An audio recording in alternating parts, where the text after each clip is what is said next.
शाकाहार से नाता जोड़ो। आने वाला समय खराब, बंद करो भाई पीना शराब। कुदरत है तैयार खड़ी, आगे तबाही बड़ी बड़ी। समय बदलने वाला है, अब कुछ होने वाला है। आगे का समय विनाशकारी, बचेंगे वही जो शाकाहारी। सुनते तो जाओ सभी नर नारी, आगे बचेंगे शाकाहारी। हिंदू मुस्लिम सिख ईसाई, शाकाहारी हो जाओ भाई। हिंदू मुस्लिम सिख ईसाई, शाकाहारी हो जाओ भाई। शाकाहारी हो जाओगे, बीमारी से बच जाओगे। शाकाहारी हो जाओगे, बीमारी से बच जाओगे। बाबा जी बचा रहे हैं, शाकाहारी बना रहे बाबा हैं। जी समझा रहे हैं, शाकाहारी बना रहे हैं। बार बार ये विनती हमारी, हो जाओ सब शाकाहारी। बार बार ये विनती हमारी, हो जाओ सब शाकाहारी। बाबा जी की अर्जी है, आगे आपकी मर्जी है। बाबा जी की अर्जी है, आगे आपकी मर्जी है। अगर नहीं मानोगे प्यारे, तौबा तौबा करोगे प्यारे। तो शाकाहार नहीं अपनाएगा, वो बार बार पछताएगा। वो अभी समझ नहीं पाएगा, वो बार बार पछताएगा। अगर न मानी बात हमारी, हो जाएगी आफत बारी। कुदरत है नाराज खड़ी, आगे तबाही बड़ी बड़ी। कुदरत की तबाही से बचना है, शाकाहारी रहना है। कुदरत की मार से बचना है, शाकाहारी रहना है। नैसर्गिक आपदाओं से बचना है, शाकाहारी रहना है। आने वाली भयंकर बीमारी महामारियों से बचना है, शाकाहारी रहना है। घर में सुख शांति लाना है, शाकाहारी रहना है। कृपा को पाना है, शाकाहारी रहना है। खुदा घाट को पाना है, शाकाहारी रहना है। बाबा जय गुरुदेव जी महाराज का कहना है, शाकाहारी रहना है। अंडा मांस शराब को छोड़ो, शाकाहार से नाता जोड़ो। रूहों पर रहम जो करता है वही खुदा का प्यारा है। जीवों पर दया जो करता है वही प्रभु का प्यारा है। रहम करो रहमान मिलेगा, दया करो भगवान मिलेगा। बाबा जी का ये संकेत, कब्रिस्तान नहीं है पेट, संत फकीरों का फरमान, पेट नहीं है कब्रिस्तान। अंडा मांस शराब को छोड़ो, शाकाहार से नाता जोड़ो। मछली अंडा छोड़ो, शाकाहार से नाता जोड़ो। बाबा जी की अर्जी है, आगे आपकी मर्जी है। बाबा जी का कहना है, शाकाहारी रहना है। गौ माता की जान बचाना है, गाय को राष्ट्रीय पशु बनाना है। गौ माता की जान बचाना है, गाय को राष्ट्रीय पशु बनाना है। गाय को राष्ट्रीय पशु घोषित करो, घोषित करो। गाय को राष्ट्रीय पशु घोषित करो, घोषित करो। कट्टी गौएं करें पुकार, बंद करो ये अत्याचार। कट्टी गौएं करें पुकार, बंद करो ये अत्याचार। मोदी साहब करो विचार, कट्टी गौएं करे पुकार। मोदी साहब करो विचार, कट्टी गौएं करे पुकार। गौ माता की जान बचाओ, गाय को राष्ट्रीय पशु बनाओ। गौ माता की जान बचाओ, गाय को राष्ट्रीय पशु बनाओ। गाय को राष्ट्रीय पशु घोषित करो, घोषित करो। गाय को राष्ट्रीय पशु घोषित करो, घोषित बाबा करो। जय गुरुदेव जी महाराज का ये अभियान याद करेगा हिंदुस्तान। बाबा जी का कहना है, शाकाहारी रहना है। जय गुरुदेव, जय गुरुदेव। स्थानीय नगर निवासियों, धर्म प्रेमियों, भाइयों और बहनों, ये शाकाहारी संदेश, एक गौरक्षा का संदेश, ये दो संदेश का इशारा अभी आपने चंद शब्दों में सुना। ये संदेश युग प्रवर्तक महापुरुष परम संत बाबा जय गुरुदेव जी महाराज का संकल्प था कि पूरा देश शाकाहारी हो जाए, पूरे देश में धर्म की स्थापना हो जाए, पूरा देश आस्तिक हो जाए, पूरे देश में अमन चैन खुशहाली आ जाए। ये उनका संकल्प था। इस संसार की मर्यादा को रखते हुए परम संत बाबा जय गुरुदेव जी महाराज 116 साल की उम्र में अपने परम धाम को स्वेच्छा से पधार गए। उनके अधूरे संकल्प को पूरा करने के लिए उन्होंने अपने जानशीन आध्यात्मिक उत्तराधिकारी संत उमाकांत जी महाराज को ये जिम्मेदारी सौंपी और संत उमाकांत जी महाराज जय गुरुदेव धर्म विकास संस्था बाबा जय गुरुदेव आश्रम उज्जैन मध्य प्रदेश से ये संदेश आप तक पहुंचाया जा रहा है। उस महान युग प्रवर्तक महापुरुष ने सभी देशवासियों से, हिंदू मुसलमान सिख ईसाई ब्राह्मण हरिजन सभी कौम कौमियत के लोगों से, सभी धर्म संप्रदाय के लोगों से, सही वर्ग के लोगों से और जनता के प्रतिनिधियों से, चाहे वो विधायक हो, चाहे सांसद हो, चाहे माननीय मुख्यमंत्री हो, चाहे माननीय प्रधानमंत्री हो, चाहे महामहिम राष्ट्रपति महोदय हो, सबसे विनती प्रार्थना उस महापुरुष ने की है कि मानव इंसानों, अगर आप सच्ची सुख शांति चाहते हो तो जीवों पर दया करो, रूहों पर रहम करो, उनका कत्लेआम मत करो, उनको मारो मत, उनको काटो मत, उनको सताओ मत, उनके मुर्दे मांस का आहार मत करो, उनका खून मत पियो, उनको सताओ मत, वरना कुदरत ऐसी मार मारेगी कि एक सेकंड में चित हो जाओगे। इसलिए वो समय सामने आने जा रहा है जब बाबा जय गुरुदेव जी महाराज ने कहा था कलयुग में कलयुग जाएगा, कलयुग में सतयुग आएगा। कलयुग खत्म नहीं होगा, कलयुग में कुछ समय के लिए बहुत अच्छा समय आएगा। इसलिए अब वो समय करीब आ चुका है और जब ऐसा समय करीब आता है, युग परिवर्तन का समय करीब आता है, तो कोई न कोई महात्मा आवाज लगाता है सारी मानव जात को बचाने के लिए, सारी मानव जात को जगाने के लिए, उसकी रक्षा के लिए। जो लोग उनकी बात को मान जाते हैं उनकी तो रक्षा हो ही जाती है, जो लोग नहीं मानते हैं उनका देश और दुनिया से नामो निशान मिट जाता है, उनका सफाया हो जाता है। ये समय समय का, युगों युगों का इतिहास है। चाहे भगवान राम के समय से ले लो, भगवान कृष्ण के समय से ले लो, उन्होंने अंतिम बार तक उन लोगों को समझाया था जो लोग धर्म पर नहीं चलते थे। जिन लोगों ने माना उनकी यहाँ पूजा होती है, भालू बंदरों की यहाँ पूजा होती है और ग्वाल वालों की यहाँ रासलीला रचाई जाती है। जिन लोगों ने मान लिया उनका जीवन धन्य हो गया, जो लोग नहीं माने वो यानी कि वो सीधे नरक में 84 में चले गए। इसलिए आज वो समय करीब आ चुका है जब परम संत बाबा जगदेव जी महाराज का ये वैचारिक संदेश आप तक पहुंचाया जा रहा है। ये संदेश कोई मामूली संदेश नहीं है, ये समय, ये कोई संदेश कोई राजनीतिक भाषण नहीं है, ये संदेश कोई यानी धर्म ग्रंथों के किस्से और कहानियां नहीं है। ये संदेश तो सारी मानव जात के जीवन की रक्षा का संदेश है। आगे समय वो खराब आने जा रहा है, कुदरत को मनुष्य के कर्मों की सजा मिलने जा रही है। कर्मों की सजा के रूप में प्राकृतिक आपदाएं हमारे सामने घटने वाली हैं। प्राकृतिक आपदाओं में चाहे जल देवता, पृथ्वी माता, अग्नि देवता, वायु देवता, आकाश देवता, ये 5 देवता यानी ऐसे देवता हैं जो 1 सेकंड में सारे इंसान की अकल को ठिकाने लगा सकते हैं। इसलिए जब 5 का कहर एक साथ बरसेगा तो अब तब क्या होगा इंसान जाति का, कहाँ वो अपनी जान छुपा के भागेगा और कहाँ तक बच पाएगा। इसलिए समय करीब आ चुका है उससे बचने का रास्ता उस महापुरुष ने कहा कि अगर आप शाकाहारी हो जाओगे, अशुद्ध आहार से मुक्त हो जाओगे और जीव जंतुओं पर दया करोगे, क्योंकि जो रूहों पर रहम करता है खुदा उसी को प्यार करता है, जो जीवों पर दया करता है भगवान उसी को प्यार करता है। अगर आप ये सोचो कि हम अपनी मनमर्जी का काम करेंगे, मारेंगे, काटेंगे, सताएंगे, जुल्म उठाएंगे, तो यानी कि फिर हमको आपको तैयार रहना पड़ेगा कुदरत की मार को झेलने के लिए।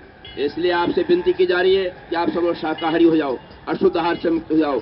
दूसरा रास्ता उन्होंने कहा कि भारत जैसे धर्म प्रधान देश में गाय को राष्ट्रीय गौ हत्या के ऊपर पूरा प्रतिबंध लग जाना चाहिए, यानी पूरे देश में गौ हत्या बंद हो जानी चाहिए।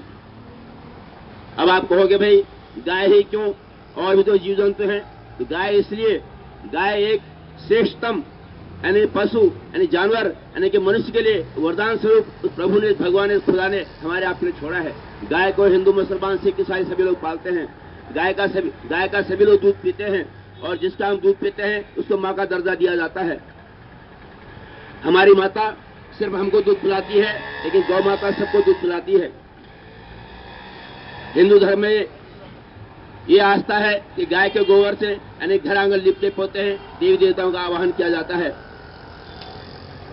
कोई आदमी हमारे ऊपर किसी विशेष मुसीबत में कोई अगर हमारे काम आता है तो जिंदगी भर हम उसका एहसान मानते हैं। एक बार नहीं, एक ही बार वो एहसान करता है, लेकिन जिंदगी भर हम उसका एहसान मानते हैं। गौ माता जिंदगी भर हमारे ऊपर एहसान करती है, लेकिन एक बार भी हम यानी कि उसके एहसान का बदला नहीं चुकाते हैं और अंतिम गत्वा हम उसके ऊपर यानी कि आरी छुरी चला करके उसके यानी कि उसकी हिंसा हत्या कर डालते हैं कसाई खानों में ले जा करके। इसलिए तमाम जीव जंतुओं की जो हिंसा हत्या देश में हो रही है, उनकी आत्माएं प्रभु के दरबार में अपनी आवाज लगा रही है कि ए मालिक, या खुदा, ए भगवान, हमारे ऊपर इंसाफ करो कि हमको बेवजह क्यों मारा गया, क्यों काटा गया, क्यों सताया गया। अब वो मालिक सुनने वाला है, फरियाद सुनने वाला है। अभी तो समझाया जा रहा है, समझने का वक्त है, समझाने का वक्त है। और जब वो मालिक सजा के मंच पर आ जाएगा तो ऐसी सजा देगा कि ऐसे जुल्मियों का नेस्त नाबूद कर डालेगा। इसलिए आप सबसे विनती प्रार्थना की जा रही है कि आप सब लोग सचेत हो जाओ, सावधान हो जाओ, इस संदेश को हंसी और मजाक मत समझो। आगे आने वाले समय में हमारी एक एक बात आपके सामने आएंगी। जब कुदरत का तमाचा लगेगा, इंसान चारों खाने चित्त हो जाएगा, कहीं भागने का मौका नहीं मिलेगा। इसलिए आपसे विनती प्रार्थना की जा रही है यानी कि आप सब लोग हिंसा के रास्ते को छोड़ करके अहिंसा के रास्ते पर आ जाओ। सभी धर्मों ने कहा है अहिंसा परमो धर्म, रूहों पर रहम करो, जीवों पर दया करो, ये सभी धर्मों का निचोड़ है। इसलिए आप सबसे विनती प्रार्थना करते हैं कि आप सब लोग शुद्ध शाकाहारी हो जाओ। उस परम प्रभु ने, परमात्मा ने, खुदा ने इंसान के जीवन यापन के लिए हजारों प्रकार के अन्न धन बनाए हैं, सैकड़ों प्रकार की दालें बनाई हैं, सैकड़ों प्रकार के साग सब्जियां, सैकड़ों प्रकार के सूखे गीले मेवा मिष्ठान फल बनाए हैं, स्वादिष्ट रसीले फल बनाए हैं। दूध, दही, घी, मेवा मिष्ठान ये मनुष्य के लिए आहार के लिए रखा गया है। उस प्रभु ने यानी शाकाहारी जीवों की अलग रचना की है, मांसाहारी जीवों की अलग रचना की है। यानी कि जानवर भी कुदरत के खिलाफ काम नहीं करते हैं, लेकिन मनुष्य एक ऐसा ऐसा आज की तारीख में ऐसा हैवान हो चुका है कि कुदरत के सारे नियमों को ताक पर रख करके सारे नियमों का उल्लंघन कर रहा है। मांसाहारी पशु उसके दांत नुकीले होते हैं। मांसाहारी पशु जीभ से पानी चाट के पीते हैं। जो लोग मुंह से पानी पीते हैं वो शाकाहारी जीव होते हैं, चाहे घोड़ा हो, चाहे गधा हो, चाहे यानी कि गाय हो, बैल हो, ऊंट हो, यानी हिरन हो, जो चपड़े दांत वाले होते हैं यानी मुंह से पानी पीते हैं, वो शाकाहारी जीव होते हैं। एक गधा, जिसको हम गधा कहते हैं, इसको कोई अकल नहीं होती है। अगर वो 4 दिन का भूखा हो, उसके सामने 4 दिन के भूखा रहने के बाद उसके आगे मांस का टुकड़ा डाल दोगे तो सूंघ के चला जाएगा, लेकिन मांस कभी नहीं खाएगा। लेकिन ऐ इंसान, तुझे क्या हो गया है? तुझे तो भगवान ने बुद्धि दी थी, अकल दी थी, तेरी अकल पे क्यों पर्दा पड़ गया?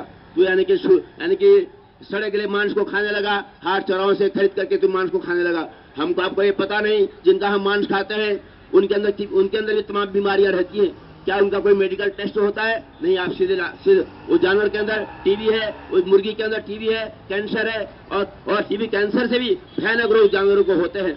क्योंकि हम लोग तो चुन चुन के दाल चावल अन्न खाते हैं, वो तो चुन चुन के कुछ खाते नहीं, उनके सामने जो डाल दिया जाता है वही खाते हैं। इसलिए इंसान से भयंकर बीमारियां उनके अंदर होती हैं।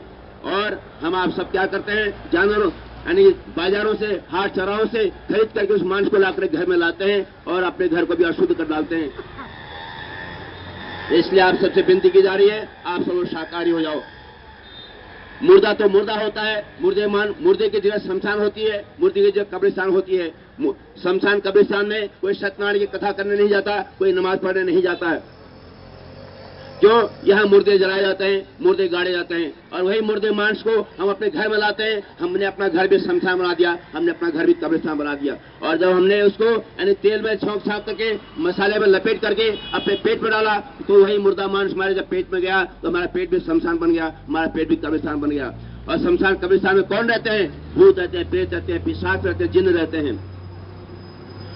देवी देवताओं की पूजा शमशान कब्रिस्तान में, खुदा की इबादत शमशान कब्रिस्तान में नहीं होती है। इसलिए अगर आप अपने घर को कब्रिस्तान मत बनाओ, अपने घर को शमशान मत बनाओ। ये अपने घर को मंदिर रहने दो, मस्जिद चल गुजारा बने रहने दो, अपने घर को देवस्थान बने रहने दो। जिन देवी देवताओं की पूजा रखते हो और उनके सामने मांस काटते हो तो यानी कि क्या परिणाम होगा? इसलिए चारों तक तबाही मची है, चारों तरफ हाहाकार मचा है, किसी को स्वप्न भी अमन चैन शांति नहीं है। इसलिए आप सबसे पहले अपने खान पान को ठीक करो, अशुद्ध आहार से मुक्त हो जाओ, शुद्ध शाकाहारी हो जाओ।